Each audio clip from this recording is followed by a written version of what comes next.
Hello, and welcome to another episode of the Freelance Friday podcast. If you're watching on YouTube, things might look a little bit different around here. I got a new camera, so I apologize if anything is off. I was like, I just need to get this shot. I'm losing my light, so we're just gonna make do. And you know what? We're just going to hop into the questions because the first one is actually kind of related. The question is, are you hiring? I would love to work with you someday. And then there was another question here too that says, how could a Canva designer or social media manager work with you? So I'm not hiring a Canva designer or social media manager at this moment, but I definitely do think that one of the things I need to do in 2023 is hire. More specifically, I've been trying to hire a production assistant for a really long time. It's just a really hard role to fill. So if that sounds like you, to answer this question, how would I work with you? Call me old school if you want, but if you are looking for a job or to get a client, I just think keep it to email, send me a portfolio that has some actual work examples of work that you've done, projects that you've worked on, whether they're, exactly related or not. I think people get too hung up on that. Just show that you are a good worker. And I think that says a lot about you, whether it's super related to the job that you're pitching for or not. Be professional. Don't forget the small things, addressing people by name. But yeah, I think those little things really do help a lot with your pitches. So yeah, that's the answer to that question. And if you are a production assistant, if you know how to operate a camera and you live in Michigan and you can pass a background check, slide in my emails, not my DMs. Okay, the next question is tips for getting clients. And then they said for my little sister specifically. So I've answered this question 10,020 times, I think. So I think I'm going to answer it a little bit differently this time. I think this is really a mindset question. I think you're putting so much power in the client's seat, which is understandable, right? They're the ones with the money that's going to pay you. I get it. But I think we really need to be thinking, what do I have to offer a particular group of people or an ideal client? And I think once you're able to answer that, you'll be able to answer okay, now where do I find these people? How do I approach them a little bit better? Because like I said, I could tell you, what, I got my first client through a friend of a friend working at a nonprofit, but I don't suggest that all of you go get a job at a nonprofit. That might not be your ideal client, or you might not have a service to offer that exact same client. So you really need to know who you're pitching to and then figure out how you can approach them, which services you can provide them, what messaging is going to resonate with them and all of that. I don't think that niching is everything because I definitely dabbled in the beginning. I didn't only work with one particular type of client. I definitely, worked with a lot in the beginning especially, but I do think having a better understanding of who you're talking to helps a lot. And if you're in the Freelance Friday Club, we'll actually be doing a masterclass with a super talented marketer. Her name's Nina Adio. I've worked with her for years in a lot of different capacities. She's been my coaching client in the past. We've been in masterminds together. We're currently in a mastermind together. I just adore her. She's so smart. And I said to her, I think on our first coaching call, you are the best person I know at niching and really understanding your audience. And so she's teaching a class in the Freelance Friday Club this January, all about how to niche down. I think it'll help y'all a lot. So I'll leave the link if you want to join in the show notes. Speaking of 2023, the next question says goals for 2023. So from a business perspective, it is to systematize a lot more of what I have going on. I have spent a couple of years really perfecting, at least in the digital products online education side of the business, really perfecting the offer, gathering feedback from students, getting testimonials, running different courses a few times, and, really perfecting it. Now I know that I have good products. Now I need to develop systems and frameworks for them that do not require me to constantly be hustling.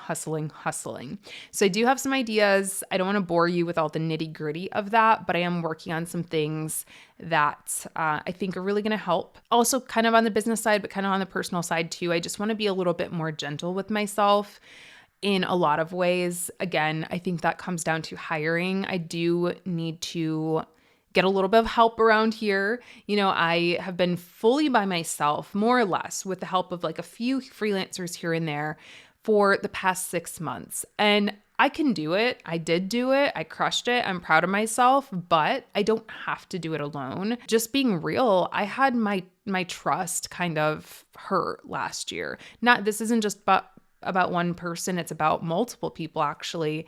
And it's hard for me to open myself up to that again because running a business is deeply personal and, it just requires so much of my personal sacrifice in my personal life that opening myself up to, working with other people long term is scary, but I think it's something I need to do for my physical health, for my mental health. And then from a personal perspective, I really want to get back to Paris. I really, haven't done a ton of traveling since 2020. And I actually want to do something a little wild and I want to stay there for a while, like maybe a month or so. So we'll see if that happens. This is a great question. Contract length terms, pros and cons, 6 month, 1 year, month to month, etc.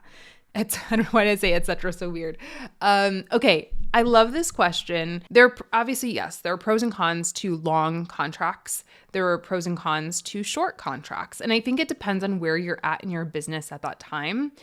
And also what your goals are. So like if you're like me and you're like, hey, I want to live in Paris for a month this year, maybe I don't want to sign a year-long contract with a client. Also, though, I find season of business affects this a lot. I have found the more mature your business gets, the less you need those long-term kind of anchor clients. For me, things just pop up. Like in 2022, I could have never predicted some of the deals that I got, some of the, opportunities I got even a month before.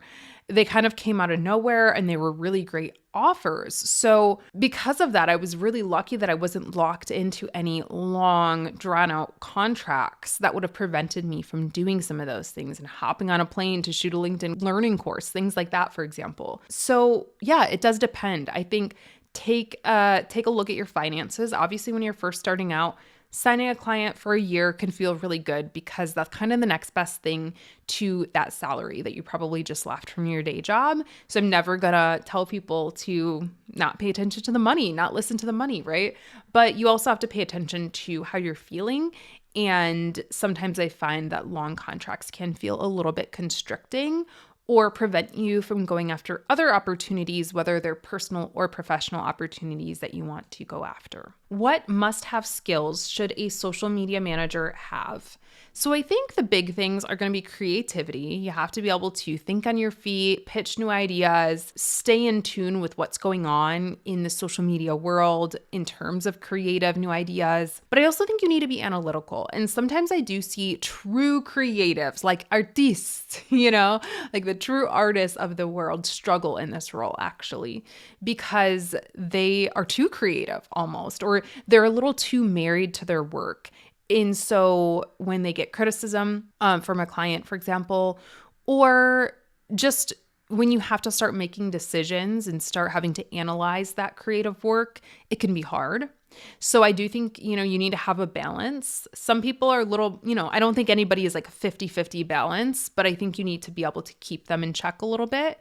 And then lastly, I would say organization for sure, because, especially if you're working with multiple brands at once, I mean, you've got 50,000 Instagram accounts you're logged into and you've got reports all over. I mean, there's a lot of like admin to this job, to be honest. And I guess I would also say communication is a huge superpower too, being able to communicate with your clients, speak their language, translate what we're seeing from a social media perspective and put it into layman's language, and just being pleasant to work with. So I would put that all under communication. So I'd say those 4 are probably the biggest skills. What do you want for Christmas? Well, Christmas is over now that I'm recording this. It's a few days after Christmas, but I actually have kind of a hot take on Christmas presents. I don't like the over commercialization of Christmas. It's one of the reasons that I find this time of year very stressful. And I always have to say, like, I'm never bashing anyone. Like, if you love gifts and that's how you show your love, that's amazing. I love that for you. That is not my love language, gifts. So really the only person I truly exchange gifts with is my husband. This year I told him I wanted the Charlotte Tilbury Pillow Talk lipstick, which I'm wearing right now. I asked for a Detroit Tigers baseball cap, a new Carhartt hat, the tan one. I don't know. I think some other stuff, but those were the big things. Oh, a sweatsuit. He got me a really cute, like tan sweatsuit. I'm a simple girl. What can I say? Are Facebook ads still worth it? I think so. I think it depends, of course, on your industry. I don't recommend anybody just go out and blow $50,000 on Facebook ads. I think you've got to test. But yeah, I definitely still see, like, my agency partner, for example, I know they run a lot of Facebook ads for their clients, direct to consumer clients, B2B clients, and they see huge success with those. I have tested running Facebook ads this year, and our ads did perform well. I wouldn't say that I saw earth-shattering, like my business changed overnight, but we got a few sales. Like, it paid for itself, let's just say. We're going to test doing YouTube ads this year, or 2023. So yeah, I think ads, my thing with those are you always need to talk to someone who knows what they're doing, or really invest in your education and really learn them well before you start saying they work or they don't work, because they can just be really challenging. Resource recommendations for learning how to edit videos. My video course, the Video Lab, is a great entry level, just learn the basics of cutting, the basics of storytelling, the basics of structuring your video. Subtle plug, not so subtle. I'll link it in the show notes for you as well. But beyond that, honestly, I would just say YouTube. I mean, I will say I did go to school for video. You don't have to, but I just like to put that out there as, being honest, that I've been like taking video classes since I was around 15, 16 years old. So I learned, from a professor, like in a classroom. That's how I learned how to edit. But whenever I am looking to do something, I'm like, oh, I wonder how to make the text do this, or, just learn a new, little trick. I just go on YouTube. And most everything's there. Thoughts on blogging as a starting point to repurposing content. Are blogs still relevant? I definitely think blogs are still relevant. And I think that blogs are a fantastic place to repurpose content. I always recommend clients go back. Like if they're like, I don't know what videos to start filming, go back. Do you have a blog from years ago? Look at those old blog posts and start filming those as videos. And then you can even update those old blog posts with videos, especially if they perform well in search already. Then that can be a great way to start getting views on your YouTube videos by embedding it into a high-performing blog post. Blogging is definitely still relevant. I think that the style of blogging is different. Like, back in my day when I first started blogging and being on social media, it was very much like this curated editorial, sort of like a YouTube channel, like you got to know the creator, you got to know the blogger, and you had kind of this relationship with them. And I think nowadays it's a little bit more technical, like it's a little more SEO. I actually don't have a blog anymore. It's one of those things that I keep wanting to do and just don't do. But if I were to start my blog again, I think I would definitely be thinking that high search content. I wouldn't be saying like, hey guys, today I'm going to answer your questions like this. I'd probably leave this to YouTube or Instagram. Whereas my blog, I would do 10 ways to start a blog, 10 ways to become a social media manager, like those types of content. This is definitely a hot topic. Do you ever get judged for remaining child-free? It's totally personal, just curious. Obviously, I don't know what's in people's heads, so I don't know if I get judged. I'm sure somebody somewhere is judging me. I would say the most troubling thing is, you don't know what tired is, or, just wait, you'll experience struggle, or your life is hard, like those types of comments. Even just taking myself out of it, I have so many friends who are my age, child-free, and are taking care of elderly parents, sick parents, who have beat childhood cancer or even cancer as a young adult. I mean, like there's so many things that like you just don't know what people are going through. So to say you don't know what tired is or you don't know what struggle is just so unbelievably offensive. I also think it's pretty ableist. But listen, I understand raising children is very hard for sure. I don't want to like diminish that or, take away from that. Going back to the judgment part, I don't think it's so much judgment, but I do think in my business, sometimes women have a hard time relating to me, women that are my age. I think younger women have a hard time relating to me because I'm older, but they relate to my lifestyle more. Women who are my age sometimes are like, I only have limited hours in the day to work on my business. And I get that. And I am always straightforward that I've never that's never been a plan for me. I will share what works for me, apply it to your own life and your own circumstances, however you can. And that goes for anybody. That goes for anybody who's younger and maybe is working and, going to school at the same time. You're not going to have 40, 50 hours a week to work on your business, you're going to need to consolidate that into 10 hours a week and, apply what you can. That goes for people who may have a disability and can't like do these marathon sprints that I can do because I have the energy for them.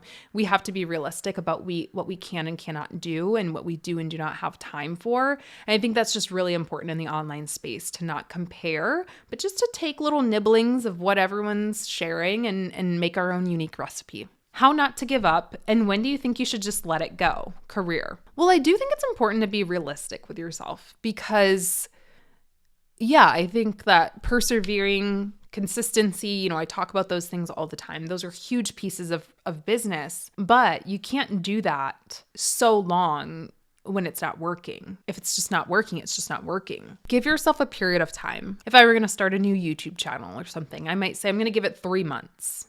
3 months of consistent weekly uploads before I say, okay, this didn't work or this did work. Again, going back to the client length thing, maybe I'm going to sign this client for a 6-month contract to see how it goes. If I'm happy or if I'm unhappy, that's going to help me decide whether or not we re-sign and things like that. So give yourself a time frame to commit to and to be consistent with. How do you actually not give up? I think you have to remember why you're doing it. Whenever I find myself treating what I'm doing like a job and I feel like I'm just like a machine, I start to hate it. I'm like, I am forced to do these videos. I'm forced to do, like whatever. I hate it. I can just at any time of day give you a few names of people who, I've had really good relationships with because of these videos and this podcast, or clients that I've helped start or scale their businesses through my social media management services. Like I can give you these tangible examples. I always have to keep them at the forefront. Otherwise, I do want to give up because it just feels like, why am I doing this? So always keep your why in mind for sure. What to do when your client's reach and engagement is super high, but not converting into sales? That's a good question. I think the thing that's missing there is, what about their traffic? I'm assuming that they can't just purchase. I guess on Instagram, you can do like purchase in the app, right? But in most cases, you're going to want to pay attention to traffic as well. So people might like your memes, for example, but they're still not clicking over to purchase. So in that case, I would change your KPI, change the metric that you're most focused on, because it sounds like you're very focused on reach and engagement. I would change that from reach and engagement to website clicks.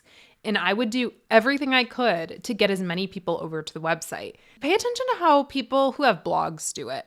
Like, I don't know why this is the first thing that comes to my head, but Martha Stewart, for example, I follow her on Instagram. They still do blogs. And so they'll often do like, this is the most popular holiday cookie recipe. Find more in our profile or something like that. They're probably getting less engagement on that post because it's not that interesting of a post, but they're actually driving traffic over to the website, because they're compelling me. I'm curious. I want to know this holiday cookie recipe. So pay attention to how people who are, have traffic-based campaigns do it. Yeah, a lot of the times what performs the best, what oohs and ahs the best, results in like $0. Not always, but a lot of times. So I think it's about shifting your focus and your objective. How does one overcome analysis paralysis? My biggest struggle of all time. Watch my video on perfectionism. I just posted it because I really do think that was like the word of the year. So many of my peers and myself have struggled with that. I would say my best quick advice on that though is just nobody else is paying that close of attention to anything. Like I said, before this video, I was losing my mind because just nothing was going well. I'm still sick, so my voice is not there yet. I, don't love my makeup. I wore a mask on Christmas, so I have a pimple on my face. And I'm just I just have to sit down and just record the thing. At the end of the day, it's either I show up or I don't. Today, I'm showing up imperfectly. I would have loved for this episode for me to be super glam and feeling, on top of the world. It's just not going to happen. So do I just not do it then? You have to weigh those options for yourself. But most of the time, people are way more forgiving on us than we are on ourselves. And I also think you just need to try something. If that's what you're struggling with, and analyzing is what type of content should I do? What type of client should I work with? How much should I charge? You just got to charge something. You just got to get one client. And then you can decide, did I like them? Did I not like them? Did I feel like I got paid enough? Did I feel like I, got paid all right? And then you can like start, changing those variables around, but you can't experiment with anything if you don't start with something. How did the HoneyBook deal fall into your lap? Congrats, by the way. Okay, so this is tea. But okay, so here's the deal on the HoneyBook thing. If you don't know what they're talking about, I was in a HoneyBook ad in 2022. It played over the top of a lot of my videos and a lot of other videos you've probably seen. And yeah, it was like a little testimonial video, just like a fun little video. So HoneyBook has an affiliate program, basically. It's called HoneyBook Pros. And I didn't realize it, but when I first started using HoneyBook late 2020 or 2021, I started talking about it a lot in my YouTube videos and recommending it to you all a lot. And turns out I was one of their biggest referrers. I think that at one point, I'm sure it's not true anymore because I don't talk about them a ton anymore, although I still do love them and recommend them. But at one point, I was their top referrer of the whole program, which was pretty cool. So they started to get to know me, and yeah, they reached out to me probably a month before and said, hey, we're looking to create these testimonial videos. Would you be interested? And I was like, sure, sounds good. I don't know why I said yes. Like, it just was like a sure thing. You know what I mean? I really do love HoneyBook. And I thought, why not? What I want to say is tea about this. It's just so funny to me. It's this whole optics thing. I have had so many people come out of the woodwork about that ad. I have had people from high school, people who I hadn't seen since I was a kid, just all kinds of people who were like big influencers, just so many people like, oh my gosh, congrats on this. And like, it's cool. Like, it is a cool thing, but I think some people think it's something different than what it is. It was literally just, yes, I got paid for the day, which I don't want to sound like I'm not grateful for it or anything like that, but it wasn't a lot. Just to clarify, it was a small amount of money and that's it. So I think some people think it's like this, I get paid every time the ad runs or something. I got paid a small amount of money for one day. It was hard work. If you've ever been on a set, I was working. Let's just say that. I was working for my supper. I was talent in a short commercial, and that's all that there was to it. So I appreciate everyone saying congratulations, but I just think it brings forth a more interesting conversation about optics. And like, some people don't really believe you do what you say you do until it's like in front of their face. How old are you? How old do you guys think I am?